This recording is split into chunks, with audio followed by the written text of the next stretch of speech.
नमस्ते। आज की इस खास चर्चा में हम एक ऐसे सफर पर निकलने वाले हैं जहां प्राचीन ग्रंथ और हमारी मॉडर्न साइंस आमने सामने होंगे।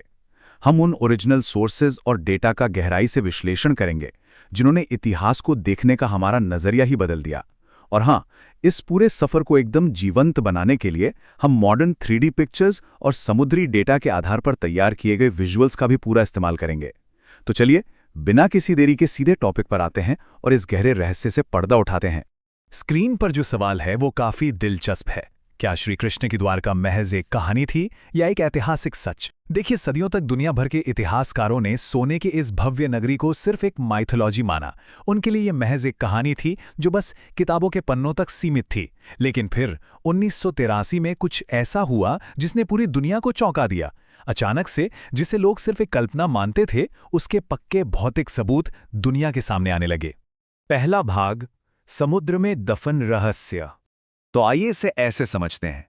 साल 1983 की बात है। गुजरात के ओखा तट के पास भारतीय पुरातत्वविदों की एक टीम डाइविंग गियर के साथ समुद्र में उतरती है। अब जरा सोचिए, जैसे ही वो अरब सागर की नीली गहराइयों में गए, उन्हें रेत और चट्टानों के बीच कुछ बेहद अजीब चीजें दिखाई दी। मतलब ये कोई आम प्राकृतिक चट्टानें नहीं थीं। पानी के नीचे उन्हें विशाल ब्लॉक और भव्य पत्थरों की दीवारें मिली। ये साफ तौर पर इंसानों द्वारा बनाई गई थीं।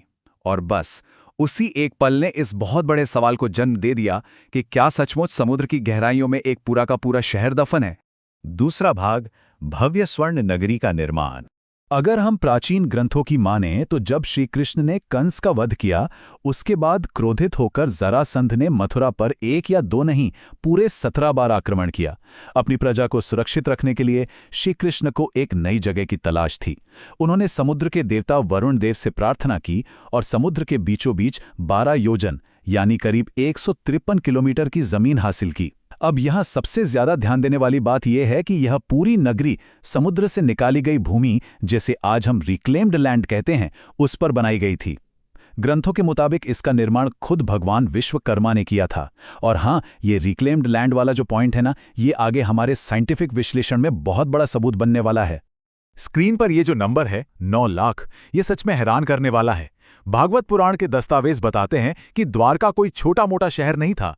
इसमें 9 लाख से भी ज्यादा भव्य महल थे, और वो भी सोने, चांदी और कीमती रत्नों से जड़े हुए। इसकी वास्तुकला यानी आर्किटेक्चर इतना एडवांस था कि शहर की चौड़ी सड़कें सीधे बंदरगाहों तक जाती थीं।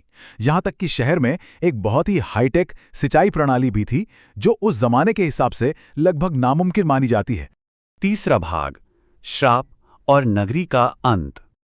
आइए देखते हैं कि आखिर इतनी भव्य नगरी के साथ आगे क्या हुआ, कैसे सब कुछ खत्म हो गया। स्रोतों के मुताबिक इस शहर का अंत श्रापों और आपसी टकराव का एक भयानक नतीजा था। पहला कदम, महाभारत युद्ध के बाद गांधारी ने श्री कृष्ण के वंश के विनाश का श्राप दिया। उसके बाद पिंडारक में ऋषियों ने अपमानित होकर श्री कृष्ण के पुत्र सांप को श्राप दिया कि वो एक लोहे के मूसल को जन्म देगा, जो पूरे यदुवंश के विनाश का कारण बनेगा। उसी मूसल को पीसकर समुद्र में फेंक दिया गया, लेकिन उसका एक छोटा सा टुकड़ा बच गया जो एक शिकारी के तीर का हिस्सा बन गया। उधर द्वारका में यदुवंशी अहंकार और नशे में चूर होकर आपस में ही लड़ मरे, और फिर अंततः उसी शिकारी के तीर से श्री कृष्ण घायल हुए। जैसे ही उन्होंने अपना शरीर त्यागा, उनके जाते ही पूरी द्वारका नगरी समुद्र की लहरों में हमेशा के लिए समा गई। चौथा भाग, समुद्र के नीचे पुरातात्विक खोज। देखिए, ये सारे सुराग रातों रात नहीं मिल गए थे। इसकी शुरुआत हुई 1963 में, जब ASI यानी भारतीय पुरातत्व सर्वेक्षण को बेट द्वारका के पास कुछ बहुत पुराने बर्तन मिले। फिर 1970 के दशक में एक बड़ा ब्रेक थ्रू मिला, 6वीं शताब्दी का एक ताम्रपत्र जो राजा सिंधत का था। इसमें साफ तौर पर श्री कृष्ण के निवास का जिक्र था। मतलब इतिहास और धर्म के तार यहां जुड़ने लगे थे।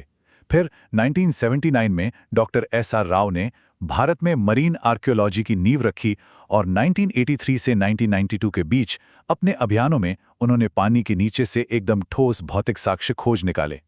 डॉक्टर SR राव का यह स्टेटमेंट अपने आप में बहुत पावरफुल है। उन्होंने कहा था, मैं ग्रंथों को धार्मिक किताबें नहीं, ऐतिहासिक दस्तावेज मानता हूं। जरा सोचिए, उस दौर में जब कई इतिहासकार उनके काम को सिर्फ एक धार्मिक भावना मानकर सिरे से खारिज कर रहे थे, तब डॉक्टर राव अपने स्टैंड पर डटे रहे। उनका सीधा सा तर्क था कि अगर रोम और एथेंस जैसे प्राचीन शहरों को खोजा जा सकता है तो द्वारका को क्यों नहीं। उन्होंने लिटरली हमारे प्राचीन ग्रंथों के वर्णनों को उठाया और उनकी तुलना मॉडर्न समुद्री नक्शों से कर दी। और जानते हैं, उनकी ये अप्रोच बिल्कुल सही निशाने पर लगी। गोताखोरों को समुद्र के तल से 30 मीटर नीचे पत्थरों की 660 मीटर लंबी एक विशाल दीवार मिली। ये कोई नेचुरल चीज हो ही नहीं सकती थी। इसके साथ ही पानी के नीचे 30 से ज्यादा पत्थर के खंभे भी मिले, और जो सबसे बड़ा सबूत था वो थे 3 छेद वाले पत्थर के बड़े बड़े लंगर, जो साबित करते हैं कि वहां एक बहुत ही एडवांस नेविगेशन और डॉकिंग सिस्टम मौजूद था।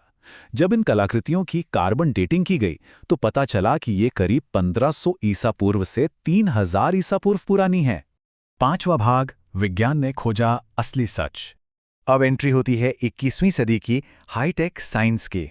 साल 2001 में ASI और national institute of ocean technology ने मिलकर एक बहुत बड़ा मिशन शुरू किया। इस बार खोज सिर्फ गोताखोरों की आंखों पर निर्भर नहीं थी, बल्कि एडवांस मशीनों से हो रही थी। उन्होंने सोनार और सब बॉटम प्रोफाइलर का इस्तेमाल करके समुद्र की परतों का पूरा डिजिटल नक्शा तैयार कर लिया, और इन्हीं हाईटेक डेटा से जो शानदार 3D पिक्चर्स और मॉडल्स बने, उन्होंने समुद्र के नीचे दबे बड़े बड़े चौकोर पत्थरों और इमारतों के अवशेषों को बिल्कुल साफ कर दिया। 2007 की खुदाई में तो प्रॉपर जल निकासी प्रणाली और मंदिरों की दीवारों के हिस्से मिले, और फिर 2024 में जब भारत के प्रधानमंत्री खुद स्कूबा डाइविंग करके वहां पहुंचे तो इस साइट ने पूरी दुनिया का ध्यान अपनी ओर खींच लिया। अब यहां जो नंबर आप देख रहे हैं, 9000, ये नंबर सच में आपके होश उड़ा देगा। हाईटेक खोज के दौरान समुद्र के नीचे से जो चीजें मिलीं, जब उन्हें कार्बन डेटिंग के लिए इंटरनेशनल लैब्स में भेजा गया तो जो रिपोर्ट आई उसने दुनिया भर के वैज्ञानिकों को सन्न कर दिया। कुछ वस्तुएं पूरे 9000 साल पुरानी निकलीं। मतलब समझ रहे हैं, इसका सीधा सा अर्थ है कि ये सभ्यता हड़प्पा और मोहनजोदड़ो से भी हजारों साल पहले की है। इस एक खोज ने लिटरली मानव इतिहास की पूरी टाइमलाइन को ही पलट कर रख दिया।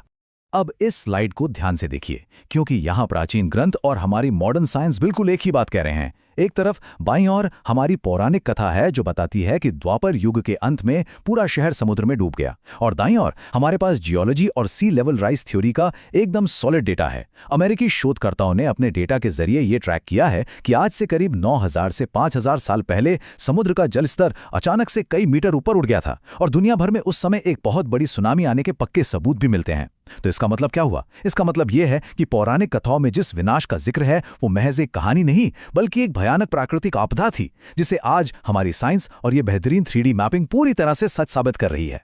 तो ये पूरी चर्चा हमें किस नतीजे पर लाती है? The lost city of Dwarka इस बात का सबसे बड़ा सबूत है कि प्राचीन आस्था और आधुनिक विज्ञान कभी एक दूसरे के विरोधी नहीं है, बल्कि ये दोनों समुद्र के तल पर एक साथ खड़े हैं। ये खोज हमें सिखाती है कि जिसे हम लंबे समय तक सिर्फ एक कहानी या मिथक मानते रहे, उसकी जड़ों में एक बहुत बड़ा ऐतिहासिक सच छुपा हो सकता है। 90 साल के कड़े संघर्ष, डीप सी एक्सप्लोरेशन और इन कमाल की 3D पिक्चर्स ने उस शानदार संस्कृति को फिर से जिंदा कर दिया है जिसे कभी लहरों ने हमेशा के लिए निगल लिया था। और इस चर्चा को खत्म करने से पहले एक बहुत ही गहरा सवाल जहन में आता है। अगर द्वारका जैसी जलमग्न नगरी सच में मौजूद थी और आज हमने उसे खोज निकाला है, तो जरा सोचिए, ऐसी और कितनी ही प्राचीन नगरियां होंगी जो अभी भी महासागरों की गहराइयों में हमारे खोजे जाने का इंतजार कर रही हैं। क्या वक्त आ गया है कि हम अपनी इतिहास की किताबों को एक नए नजरिए से देखें? आज के इस डीप डाइव में हमारे साथ जुड़ने के लिए बहुत बहुत शुक्रिया। अगली बार जब भी आप कोई प्राचीन कहानी सुने तो याद रखिएगा, हो सकता है वो सिर्फ एक कहानी ना हो,